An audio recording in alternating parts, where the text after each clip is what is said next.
ಪ್ರತಿ ಸಲ ನಾವು ಲೋಕ ಅದಾಲತ್ ಮಾಡಿದಾಗ ಪ್ರೆಸ್ ಮೀಟ್ ಮಾಡೋ ಒಂದು ಅಭ್ಯಾಸ ಇಟ್ಕೊಂಡು ಅದಕ್ಕೆಲ್ಲ ನೀವು ಕೋಆಪರೇಷನ್ ಕೊಟ್ಟು ನಾವು ಕೇಳಿದಾಗೆಲ್ಲ ನೀವು ಎಲ್ಲರೂ ಪ್ರತಿಯೊಬ್ಬರು ಬಂದು ಈ ನ್ಯೂಸ್ನ ನೀವು ಸ್ಪ್ರೆಡ್ ಮಾಡೋದ್ರಿಂದ ನಮಗೆ ಲೋಕ ಅದಾಲತ್ಗೆ ಎಲ್ಲ ಕಕ್ಷಿಗಾರರು ಅದನ್ನು ಅರ್ಥ ಮಾಡಿಕೊಂಡು ಒಂದು ಕೋರ್ಟಲ್ಲಿ ಇರುವಂಥ ಪೆಂಡಿಂಗ್ ಕೇಸಸ್ಸು ಮತ್ತು ಪ್ರೀ ಲಿಟಿಗೇಷನ್ ಕೇಸಸ್ ಅಂತ ಹೇಳಿ ಅದನ್ನು ಇತ್ಯರ್ಥ ಮಾಡ್ಕೊಳ್ಳೋದಕ್ಕೆ ಮುಂದೆ ಬರ್ತಿದ್ದಾರೆ. ಇದೆಲ್ಲ ನಮ್ಮ ಮೀಡಿಯಾ ಅವರು ಒಂದು ಸ್ವಲ್ಪ ಇದರ ಬಗ್ಗೆ ತುಂಬ ಅವೇರ್ನೆಸ್ ಕೊಡೋದ್ರಿಂದ ಸಾಧ್ಯ ಆಗ್ತಿದೆ.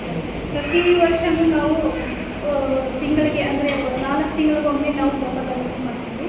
ವರ್ಷಕ್ಕೆ 4 ಲೋಕ ಅದಾಲತ್ ಮಾಡ್ತೀವಿ. ಇದು ಈ ವರ್ಷದ 2ನೇ ಲೋಕ ಅದಾಲತ್.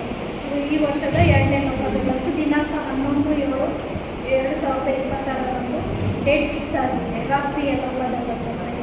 ಈ ಲೋಕ ಅದಾಲತ್ತಲ್ಲಿ ತಮಗೆಲ್ಲ ಗೊತ್ತಿರೋ ಬಗ್ಗೆ ಪೆಂಡಿಂಗ್ ಕೇಸಸ್ ಕೋರ್ಟ್ಗಳಲ್ಲಿ ಬಾಕಿ ಇರುವಂಥ ಕೇಸುಗಳಲ್ಲಿ ಸಿವಿಲ್ ಮತ್ತು ಕ್ರಿಮಿನಲ್ ಅಂದರೆ ಕಾಂಪ್ರಮೈಸ್ ಮಾಡ್ಕೊಳ್ಳೋ ಸೆಟ್ಲ್ ಆಗುವಂಥ ಕೇಸುಗಳನ್ನ ನಾವು ಐಡೆಂಟಿಫೈ ಮಾಡಿ ಅದನ್ನು ನಾವು ಲೋಕ ಅದಾಲತ್ಗೆ ಅಂತ ಹೇಳಿ ರೆಫರ್ ಮಾಡಿ ಮತ್ತು ಬಿಫೋರ್ ಲೋಕ ಅದಾಲತ್ ಆಗುವ ಮೊದಲೇ ನಾವೇನು ಮಾಡ್ತೀವಿ ಅಂದರೆ ಕಕ್ಷಿಗಾರರಿಗೆ ವಕೀಲರ ಮುಖಾಂತರ ಕರೆಸಿ ಪ್ರೀ ಕನ್ಸಿಲಿಯೇಷನ್ ಅಂತ ಹೇಳಿ ನಾವು ಸುಮಾರು 1ರಿಂದ 4-5 ಸಿಟ್ಟಿಂಗ್ ಮಾಡ್ತೀವಿ.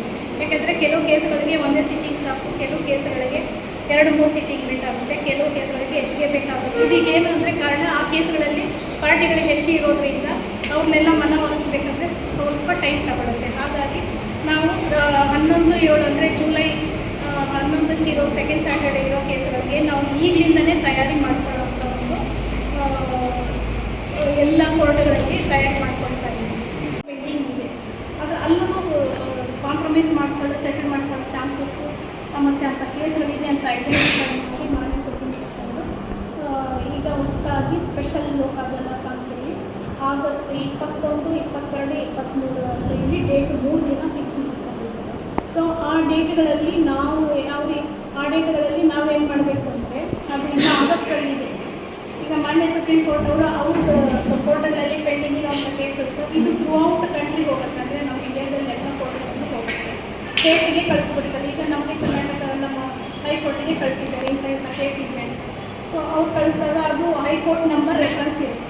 ಆ ಹೈಕೋರ್ಟ್ ನಂಬರು ನಮಗೆ ಜಿಲ್ಲೆ ವೈಸ್ ತಗೊಂಡು ಎಲ್ಲ ಜಿಲ್ಲೆಗಳಲ್ಲಿ ಕರ್ನಾಟಕ ಸ್ಟೇಟಲ್ಲಿ ಎಲ್ಲ ಜಿಲ್ಲೆಗಳಲ್ಲಿ ಕಳಿಸಿದಾಗ ನಮ್ಮ ಚಾಮರಾಜನಗರಕ್ಕೆ ಟೋಟಲ್ 9 ಐಡೆಂಟಿಫೈ ಮಾಡಿ ಕಳಿಸಿದ್ರು. 9 ಐಡೆಂಟಿಫೈ ಮಾಡುವಾಗ ನಾವು ಅದು ಮಾನ್ಯ ಸುಪ್ರೀಂ ಕೋರ್ಟ್ ಹೈಕೋರ್ಟಿಂದ ನಂಬರ್ ತಗೊಂಡು ನಾವು ಇಲ್ಲಿ ನೋಡಿದಾಗ ನಮ್ಮ ಕೆಳಗಿನ ಕೋರ್ಟ್ ನಂಬರ್ ಸಿಗುತ್ತೆ, ಅಂದರೆ ಒರಿಜಿನಲ್ ಕೇಸ್ ನಂಬರ್ ಸಿಗುತ್ತೆ. ಅದಕ್ಕೆ ಸಂಬಂಧಪಟ್ಟಂಥ ಒಂದು ಕೇಸಸ್ಸು. ಮತ್ತು ಇನ್ನೂ ಈಗ ನಮಗೆ ಪ್ರತಿ ಸಲ ಸ್ಪೆಷಲ್ ಲೋಕ ಅದಾಲತ್ ಅಂತಲೇ ಬರ್ತಾ ಇದೆ. ಲಾಸ್ಟ್ ಟೈಮ್ ಕಳೆದ ಬಾರಿ ನಾವು ಸ್ಪೆಷಲ್ ಲೋಕ ಅದಾಲತ್ ಅಂತ ಮಾಡಿದಾಗ ಸೀನಿಯರ್ ಸಿಟಿಸನ್ಸ್ ಅಂದರೆ AC ಕೋರ್ಟಲ್ಲಿ ಬಾಕಿ ಇರುವಂಥ ಸೀನಿಯರ್ ಮೇಂಟೆನೆನ್ಸ್ ಕೊಡದೇ ಇದ್ದಾಗ, ಸರಿಯಾಗಿ ನೋಡ್ಕೊಳ್ಳದೇ ಇರುವಾಗ ಅಲ್ಲಿ ಕಂಪ್ಲೇಂಟ್ ಕೊಟ್ಟಂಥ ಸಂದರ್ಭದಲ್ಲಿ ಅಲ್ಲಿನ AC ಅವರು ಕರೆಸಿ ಅವ್ರನ್ನ ರಾಜಿ ಮಾಡಿಸ್ಬೇಕನ್ನೋದು ಒಂದು 4 ಸಾವಿರ ಅಂದರೆ ಮಾನ್ಯ ಸುಪ್ರೀಂ ಕೋರ್ಟಿಂದಲೇ ಬಂದಂಥ ಒಂದು ಇದರಿಂದ ಅವರು ನಾವು ನೋಟಿಸ್ ಕೊಟ್ಟು ನಮ್ಮ ಅಂದರೆ DLSA ಕಡೆಯಿಂದ ನೋಟಿಸ್ ಕೊಟ್ಟಾಗ ಅವರು ಆ ಕೇಸ್ಗಳನ್ನ ಐಡೆಂಟಿಫೈ ಮಾಡಿ ಸ್ಪೆಷಲ್ ಲೋಕ ಅದಾಲತ್ ಅಂತ ಕಳೆದ ಬಾರಿ ಮಾಡಿದ್ದಾರೆ. ಸುಮಾರು ಕೇಸಸ್ ಡಿಸ್ಪೋಸಲ್ ಆಗಿದೆ. ಅದೇ ರೀತಿ last time LIC cases, LIC ಅಪೀಲು, LIC ಇದಕ್ಕೂ ಸ್ಪೆಷಲ್ ಲೋಕ ಅದಾಲತ್ ಅಂತ ಮಾಡಿದ್ರು. ಈಗ ಇದು ಕಳೆದ ಬಾರಿ ಮಾಡಿದಂಥ ಸ್ಪೆಷಲ್ ಲೋಕ ಅದಾಲತ್. ಈಗ ಇನ್ನೊಂದು ಹೊಸದಾಗಿ ಬಂದಿದೆ ಸ್ಪೆಷಲ್ ಲೋಕ ಅದಾಲತ್ ಅಂತ ಹೇಳಿ ಚೆಕ್ ಬೌನ್ಸ್ ಕೇಸಸ್ಗೆ. ಲಾಸ್ಟ್ ಟೈಮ್ ಏನು ಮಾಡಿದ್ರು ಸೀನಿಯರ್ ಸಿಟಿಸನ್ಸ್ಗೆ ಮತ್ತು LIC ಅಂತ ತಗೊಂಡು ಈ ಸಲ ಚೆಕ್ ಬೌನ್ಸ್ ಕೇಸಸ್ NIFT ಅಡಿಯಲ್ಲಿ ಬರುವಂಥ ಚೆಕ್ ಬೌನ್ಸ್ ಕೇಸಸ್ಗಳಿಗೆ 2 ದಿವಸ ಡೇಟ್ ಫಿಕ್ಸ್ ಮಾಡಿದ್ದಾರೆ. 4 ಸಾವಿರ ಅಂದರೆ ಮಾನ್ಯ ಸುಪ್ರೀಂ ಕೋರ್ಟ್ ಅವರಿಗೆ. ಅದು ಯಾವಾಗಂದರೆ 18/7/26 ಒಂದು ಮತ್ತು 21/11/2026 ಇದು 2 ಡೇಟ್ ಫಿಕ್ಸ್ ಮಾಡಿದ್ದಾರೆ. ಇದಕ್ಕೆ ಯಾಕೆ ಕಂಟಿನ್ಯೂಟಿ ಇರ್ಬೋದಾಗಿತ್ತಂತ ನೀವು ಅಂದ್ಕೊಂಡಿದ್ದು. ಕಾರಣ ಏನಂದರೆ ಚೆಕ್ ಬೌನ್ಸಸ್ ಕೇಸು ಹಣಕ್ಕೆ ಸಂಬಂಧಪಟ್ಟಿದ್ದು. ಕೆಲವು ಹೆಚ್ಚಿಗೆ ಲಕ್ಷಗಟ್ಟಲೆ ಇರುತ್ತೆ, ಕೆಲವು ಸಾವಿರಗಟ್ಟಲೆ ಇರುತ್ತೆ. ಸೊ 1000 ಇದ್ದಂಥ ಸಂದರ್ಭದಲ್ಲಿ ಒಂದು ರಾಜಿ ಮಾಡಿ ಕಡಿಮೆ ಮಾಡಿದಾಗ ಸ್ಮಾಲ್ ಅಮೌಂಟ್ ಅಂದಾಗ ಒಂದೇ ಶಾರ್ಟಿಗೆ 1 ಟೈಮ್ ಸೆಟಲ್ಮೆಂಟ್ ಅಥವಾ TS ಟೈಮಲ್ಲಿ ಮುಗಿಸ್ಬಿಡ್ತಾರೆ.